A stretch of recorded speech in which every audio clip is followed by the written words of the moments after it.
everyone, thanks so much for joining me for this Get Ready With Me, where we are comparing my very favorite Chanel eye quad to a brand new eye quad by Cle de Peau. And then we're also trying out this new To Me foundation by Chanel. If you've been here before, especially for my Chanel videos, you will know which palette this is that I'm talking about. It is Tisse Rivoli. This is my very favorite palette by Chanel. Every time I put it on, it looks beautiful. I get questions about this. I think it's one of those palettes that can work for most people because of its pigmentation and its tone.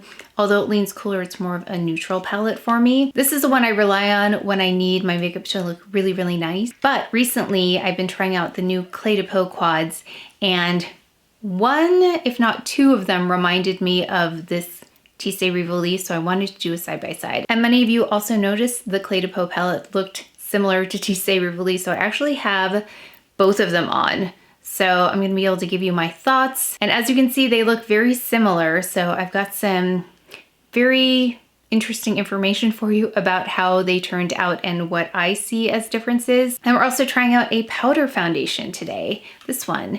And I haven't tried it before, but you know how much I love other powder products and how powerful I think they are. So I wanted to try this today. And of course, we're using a lot of other Chanel products. So let's go ahead and get started. Okay, we're gonna go a little bit, not backwards, but a little bit out of order today because of the products I'm using. Because I'm using this powder foundation right here, I'm gonna do a lot of work underneath first, and then we'll go over it with this because things might just work better that way. We're experimenting today. So I always love experimenting as well. So let's go in first though with our concealer, under eye concealer. And this is of course Chanel's under eye concealer in number 40, which I love, love, love. I think that's one of the things that makes the biggest difference for sure on me. For these darker spots, you know, I usually use some Cle de Peau concealer, but I'm gonna go in with the Chanel concealer, and this is actually color corrector. So I'm just gonna go ahead and conceal like this. I'll just use the same brush here. Okay, so I've got most of the discoloration concealed here with that color corrector. Okay, let's go in with this next. I kind of want to see how this works with that powder foundation. So this is the Victoria Beckham Contour Stick in Marble. And I especially kind of want to see how this goes around my nose area. So I'm just going to take this Merit brush, which seems to work pretty well with this. Okay, and let's go down the bridge of the nose here. I just want to do a little bit more. I feel like since it's going to be under powder, I just want it to be a little bit more evident. So then let's go in with this. We have a blush by Chanel, a cream blush somewhere. I'm gonna use this Cle de Peau blush brush because it seems to help me apply, ooh, that's a lot, how it seems to help me apply cream blushes in a way that's not gonna disturb this too much. So let's go ahead and do that first.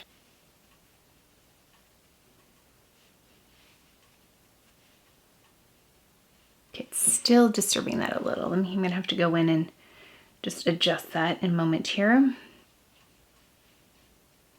I know this comes with a little sponge thing, which I tried, but I don't think I can control this as well as I can with a brush.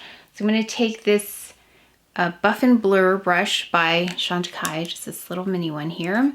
And then let me just get the excess off there.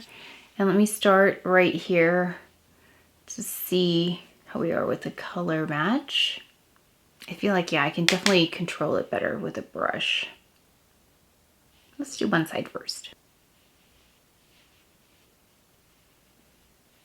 So I did want to start with all those cream products first and then see how this goes. And I wanted to wait to do my brows first as well. It's really just focusing more of the application here in the center. Okay, so if you saw my Dior powder foundation, that one was too deep. This one is the right shade for the center of my face, but okay, that was half, sorry. I just added a little bit. You can see half and half, especially over here. But you could see in the Dior version, It was a lovely product, but it was not the correct shade match for me. It was too deep, and this one is hovering on the lighter side, but I mentioned in that video, if you saw it, that I prefer lighter foundations with a correct undertone. It's really hard to correct when the shade is too deep though. If it's too light or lighter than my skin tone, it's a lot easier for me to just bronze the exterior, but to correct the interior is near to impossible. And the reason why I thought, let me try some powder foundations is because I love the Water Fresh Tint product so much. And it's this one right here. And the Water Fresh Tint is an encapsulated powder product. So I thought, let me just go with some powder foundations then. And I love the velvety finish of it. Now I'm gonna say though, I would definitely go in with a lighter hand because it looks like you can have the potential to bring about some texture. Might have to go in with the Dior one just to get them to mesh a little bit better with my forehead and exterior. So I like this for the interior. Where's that Dior? I put the Dior one in the bathroom because I was using it with the SPF like I said I would. It worked actually really nicely with the Color Science Even Up because it has a deeper shade. Let me go get that. We'll do brows and then we'll finally get to the eyes. Okay, I got the Dior. It's this in 4N. I was using this REPHR number 31 blush brush. You can see how deep it is. So it's got a flat surface as well. So I'm just gonna use it on the exterior, especially my forehead here.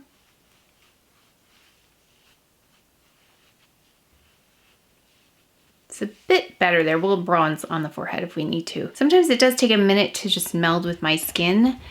So we can really see the shade. So let's go ahead with brows, and I'm gonna use the powder side, this deeper side here. Just apply that really quickly. I took this out again and remembered what a quick brow this is. It's not gonna do individual hairs or anything like that, but it's a nice soft brow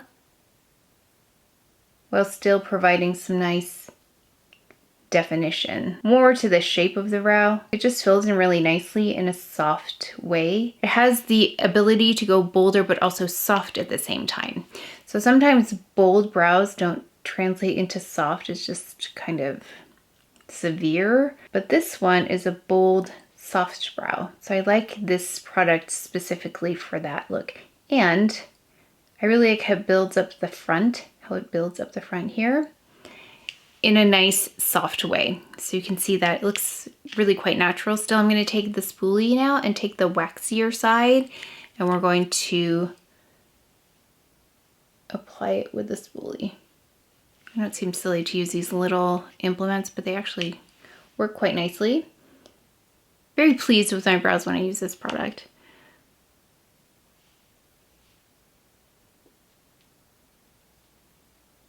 Now I just need to figure out which Cle de Peau palette we're going to use because they look similar, so let me just grab them. So we have here Tisse Rivoli, which we know I love, love, love. I love this palette. Then we have this one, which is number 1, and I think they look similar, but also number 1 has a very, very subtle appearance, and I don't think we're gonna be able to see much of anything next to Tisse Rivoli. So I'm thinking, let me just pop this out here. So these are interchangeable, the Cle de Peau's. Let me just switch this out. So this is number 3 and this is number 1. 3 has a little bit more of like a purpley thing happening. And then this is Tisse Rivoli.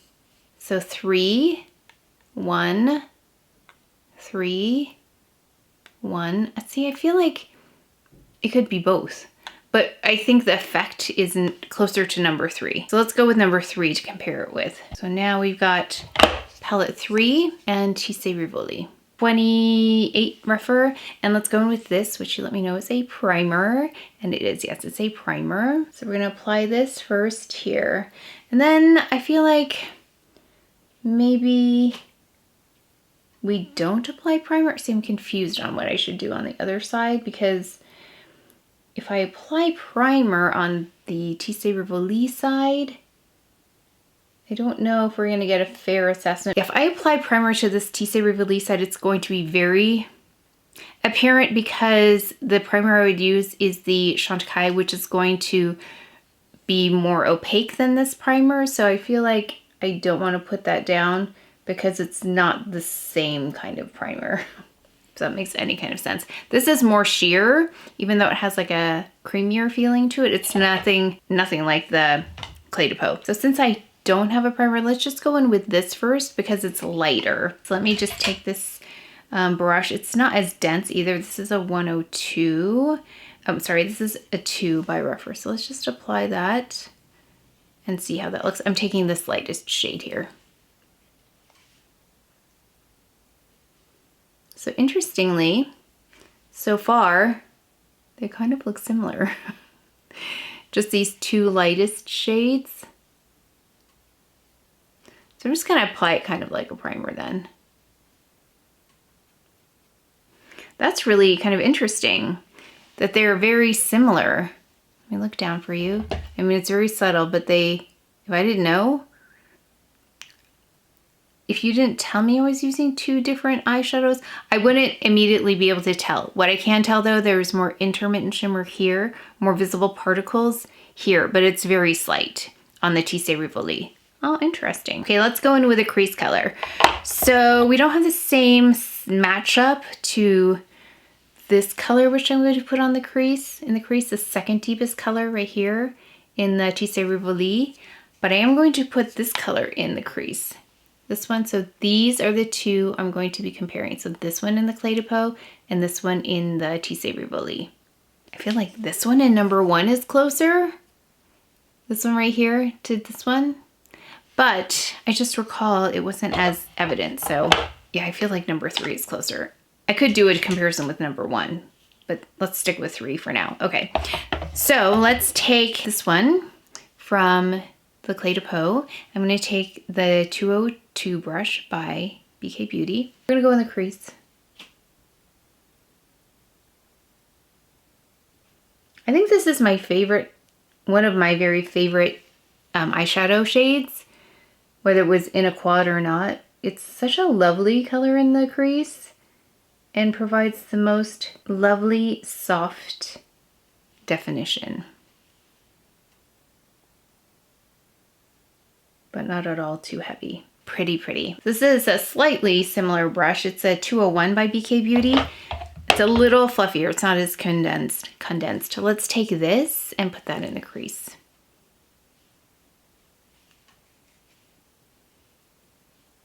It's interesting, it's not building as quickly, which is surprising because I've been talking about how gentle the Cle de Peau shadows are.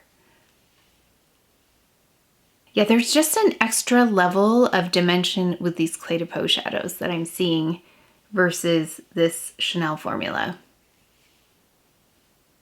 It's more, it's almost like there's more technology in the Cle de Peau. It's more modern somehow because the glow is so sophisticated. Not that their glow isn't sophisticated here, but there's a certain flatness to the glow on the Chanel. There's a certain flatness in the glow of the Chanel versus the Cle de Peau. That is so fascinating. Also, more distinct particles here. Yeah, just not as fine in terms of the size of particles. Gosh, it's really close though. Really, really close. It is really close. So no wonder these were reminding me of each other. Okay, so the number 13 REPHR, I'm gonna take the deepest shade here in the Cle de Peau, which looks very similar, but a little bit more plummy than compared to Tisse Rivoli. Oh, sorry. So I think we're gonna see, oh, let's see if we see a difference. It's kind of in between Tisse Rivoli's deepest shade. It's kind of in between these 2 deepest shades, 1 and 3. I think there's more of a burgundy tone in this.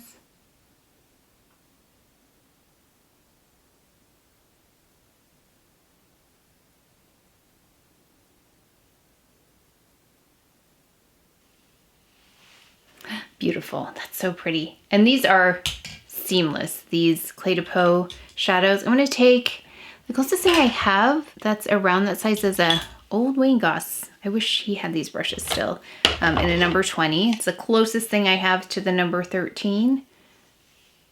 And we're gonna take this deepest shade in Tisse Rivoli.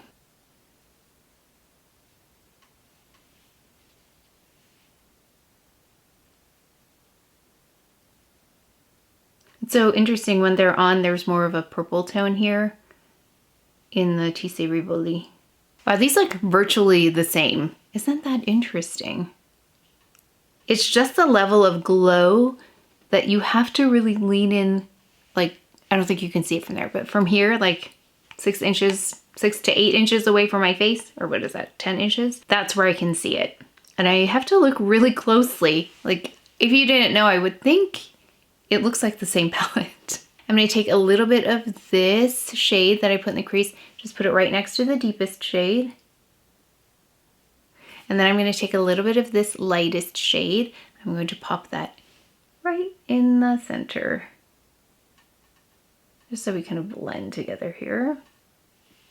Yeah, like I said, I use my fingers here for like my eyelid because it's so small, the eyelid space, that there really aren't brushes that can do that to like get that accuracy. Let's go in with this shade right here. Oh, we didn't use this shade, did we? Let's use this shade here and go right here in between. And then let's use this lightest shade and go right in the center.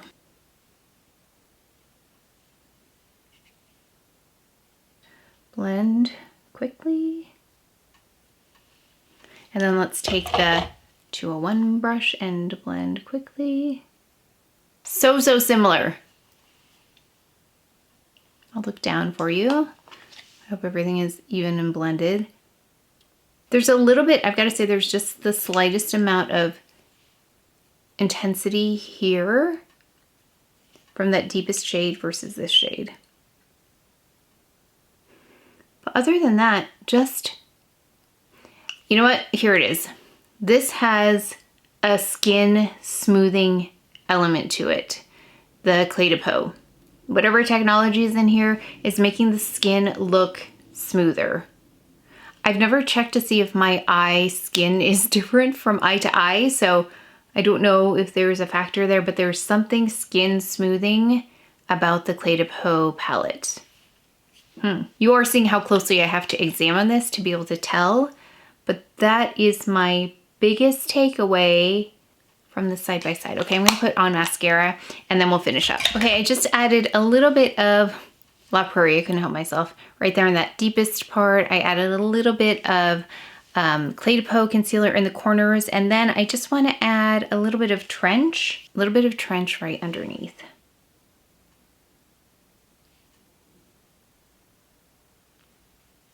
Chanel's Rose Ecrin. This is my favorite all-purpose Chanel blush in, and the number is 68. Here's my favorite, one of my favorite blush brushes is this Kabuki. I love the Deluxe Kabuki brush as well as the mini Kabuki brush. And this is by Ray Morris. Just to tie this in a little bit more.